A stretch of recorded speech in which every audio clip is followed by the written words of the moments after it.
देशवासियों को संजीव आर्या का सादर नमस्कार। सभी देशवासियों को मोनिका आर्य का भी सादर नमस्कार।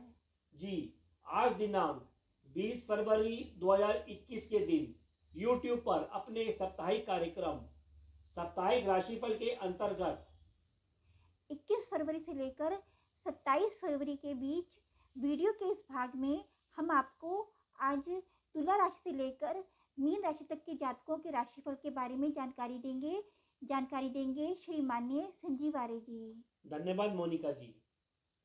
तुला राशि अर्थात लिब्रा। देखिए, तुला राशि के जातक सप्ताह के पहले दिन जमीन जायदाद संबंधी विषय में कुछ वार्ता कर सकते हैं, कुछ निवेश कर सकते हैं और इस क्षेत्र में व्यस्त रह सकते हैं। लेकिन ऐसा लगता है कि इस क्षेत्र में उनको कुछ परेशानी भी देखने को मिल सकती है। इसके अलावा उनको पहले दिन अपने मुख संबंधी और पेट संबंधी रोगों के प्रति भी सावधान अवश्य रहना चाहिए। इसी प्रकार सप्ताह के दूसरे दिन और तीसरे दिन उनको भाग्य का कुछ लाभ मिलता हुआ दिखाई देगा, जिसको आप अपने घर के ऊपर, अपने वाहन के ऊपर व्यय करते हुए दिखाई दे सकते हैं। आपके अपने बंधुओं के साथ भी संबंधों में स्नेह और मधुरता बनी रहेगी। इसी प्रकार आपको चौथे दिन और पांचवें दिन व्यवसाय क्षेत्र में, कर्म क्षेत्र में आप खूब व्यस्त रहेंगे, सक्रिय रहेंगे। आपको अपने घर संबंधी, वाहन संबंधी किसी इच्छा की पूर्ति होने के भी संकेत मिल रहे हैं। इसी प्रकार आपके घर में मनोरंजन संबंधी किसी कार्यक्रम में भी आप शामिल हो सकते हैं। तो सप्ताह के अंतिम 2 दिनों में आपको अपने संतान पक्ष और शिक्षा संबंधी कार्यों के ऊपर वे अच्छा प्रदर्शन करेगी।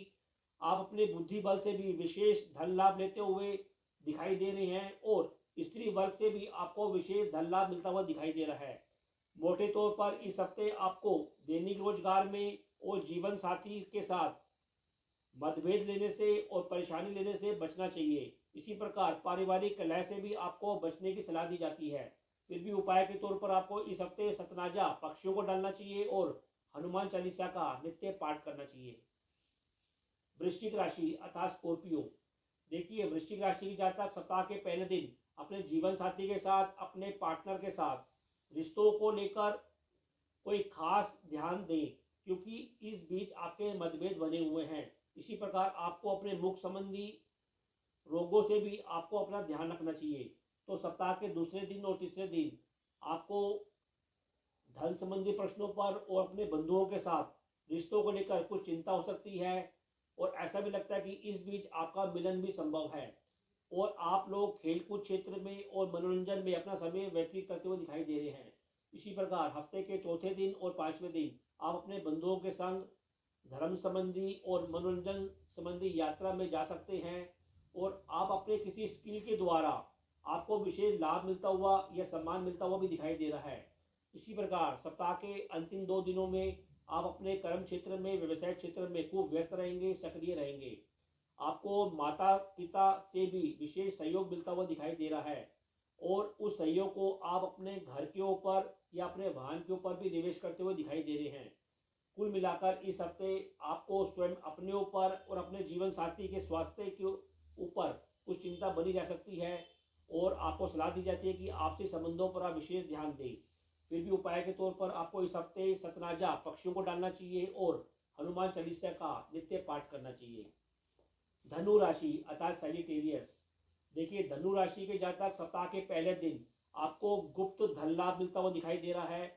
गुप्त शत्रुओं से भी आपको लाभ मिलता हुआ दिखाई दे रहा है। इसी प्रकार हफ्ते के दूसरे दिन और तीसरे दिन दैनिक रोजगार में आपकी कुछ तेजी बनी रहेगी। जीवन साथी के साथ भी आपका मनोरंजन में समय व्यतीत होगा और धन कोष में भी आपकी वृद्धि होती हुई दिखाई दे रही है।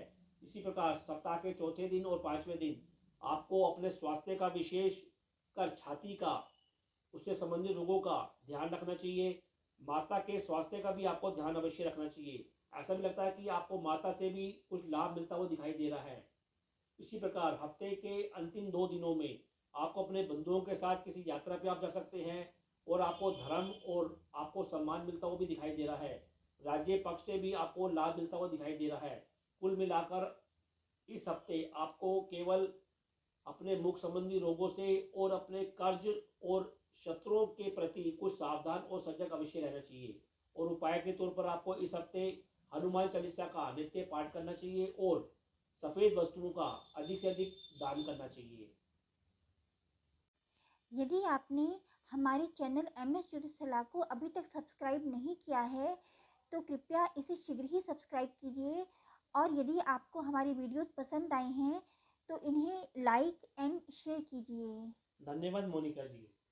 गुरुजी, अब आप हमें मकर राशि से लेकर मीन राशि तक के जातकों के राशिफल के बारे में प्रकाश डालकर बताइए। जी, मकर राशि अर्थात कैप्रिकॉर्न। देखिए, मकर राशि के जातक सप्ताह के पहले दिन अपने जीवन साथी के साथ, अपने पार्टनर के साथ कुछ उग्र व्यवहार कर सकते हैं और कुछ गलत आचरण करते हुए भी दिखाई दे रहे हैं। अतः उनको सलाह दी जाती है कि वे अपने बुद्धि को शांत रखें और धैर्य बनाए रखें। इसी प्रकार सप्ताह के दूसरे दिन और तीसरे दिन मकर राशि के जातकों को अपने गुप्त शत्रुओं से और किसी अनुबंध से भी उनको मिला जुला लाभ मिलता हुआ दिखाई दे रहा है। उनको धन से संबंधित और विद्या से संबंधित क्षेत्र में भी उनकी कुछ अधिक रुचि बनी जा सकती है। इसी प्रकार सप्ताह के चौथे दिन और पांचवें दिन वे अपने जीवन साथी के साथ विशेष एक दूसरे को स्नेह देते हुए, सम्मान देते हुए दिखाई दे रहे हैं। दोनों मिलकर मनोरंजन संबंधी कार्यों में और शैक्षणिक कार्यों में कुछ व्यस्त रह सकते हैं।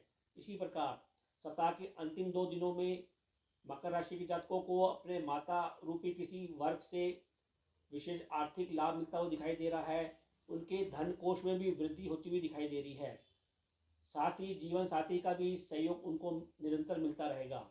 कुल मिलाकर इस हफ्ते मकर राशि के जातकों को अपने घर परिवार और अर्थ और जमीन जायदाद जैसे प्रश्नों पर शांति अवश्य बनाए रखनी चाहिए। फिर भी उपाय के तौर पर उनको इस हफ्ते सतनाजा पक्षियों को डालना चाहिए और मंगलवार का व्रत अवश्य धारण करना चाहिए। कुंभ राशि अर्थात एक्वेरियस। देखिए, कुंभ राशि के जातक सप्ताह के पहले दिन अपने घर, अपनी माता, अपने वाहन जैसे प्रश्नों की चिंता में और परेशानी में व्यस्त रह सकते हैं।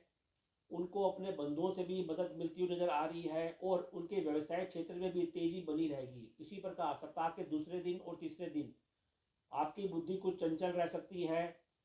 आपको अपने संतान और धर्म कर्म पर भी आपकी व्यय की अधिकता बनी रह सकती है। इसी प्रकार सप्ताह के चौथे दिन और पांचवें दिन दूर के संबंधों से, विदेश संबंधों से आपको लाभ मिलता हुआ दिखाई दे रहा है।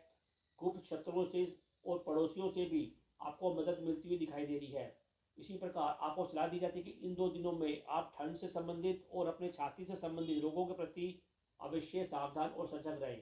तो सप्ताह के अंतिम 2 दिनों में आपको अपने जीवन साथी के साथ खूब स्नेह प्राप्त होगा और मदद भी मिलती रहेगी। इसी प्रकार दैनिक रोजगार में भी खूब आपको धन मिलेगा और मान सम्मान मिलता हुआ दिखाई दे रहा है। इस सप्ताह मोटे तौर पर आपको अपने घर, अपने माता और अपने भाइयों के साथ व्यवहार करते हुए विशेष सावधानी अवश्य रखनी चाहिए और घर में शांति बनाए रखनी चाहिए।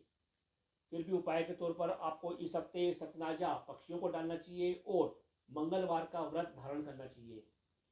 और अब राशि श्रृंखला की अंतिम राशि मीन राशि अर्थात पाइसिस।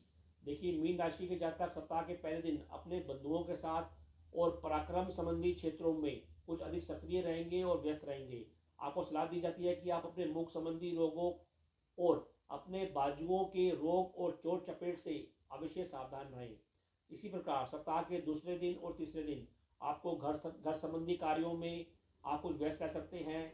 संतान पक्ष से भी आपको विशेष मदद मिलती हुई दिखाई दे रही है और आप सामाजिक क्षेत्र में भी घर से संबंधित कार्य करते हुए और मदद मिलती हुई आपको दिखाई दे रही है। इसी प्रकार सप्ताह के चौथे दिन और पांचवें दिन आपको अपने संतान पक्ष का विशेष उत्तम प्रदर्शन करेगी। आप अपने बुद्धि बल से नाना प्रकार के लाभ लेते हुए दिखाई दे रहे हैं। तो सप्ताह के अंतिम 2 दिनों में आपको अपने पड़ोसियों से और स्त्री से और पिता रूपी वर्ग से भी धन लाभ मिलता हुआ और मदद मिलती हुई दिखाई दे रही है। मोटे तौर पर इस हफ्ते आपको अपने परिवार में शांति बनाए रखनी चाहिए और ज़्यादा रिस्क लेने से भी आपको बचना चाहिए। फिर भी उपाय के तौर पर आपको इस हफ्ते हनुमान चालीसा का नित्य पाठ करना चाहिए और गायत्री मंत्र का भी नित्य जाप करना चाहिए। तो यह कार्यक्रम आपको कैसा लगा, आप अधिक से अधिक कमेंट देकर हमको अवश्य अवगत कराएं। तो अब हम दोनों अपनी वाणी को विराम देना चाहेंगे और आप लोगों से आज्ञा लेना चाहेंगे। लेकिन आज्ञा लेने से पहले आज के कार्यक्रम में मोनिका आर्या जी आपके सामने 2 शब्द रखना चाहेंगी? गुरुजी, मैं अपने दर्शकों से ये कहना चाहती हूँ कि आजकल के तनाव भरे जीवन में वे हिम्मत ना हारें। जीवन एक संघर्ष है, वो हिम्मत से काम लें और हमने जो उपाय बताए हैं उन उपायों को करके अपने जीवन में सरलता लेकर आएं और ज़्यादा चक्करबाजियों में ना फंसें। अपने जीवन को जितना सरल बना सकते हैं उतना सरल बनाने की कोशिश करें। सुखी रहें, शांति रखिए मन में, दिल दिमाग में, तो आप देखेंगे कि आप कितना सुकून महसूस करेंगे। धन्यवाद मोनिका जी। तो अब हम दोनों आपसे आगे लेना चाहेंगे जी। ओम ओम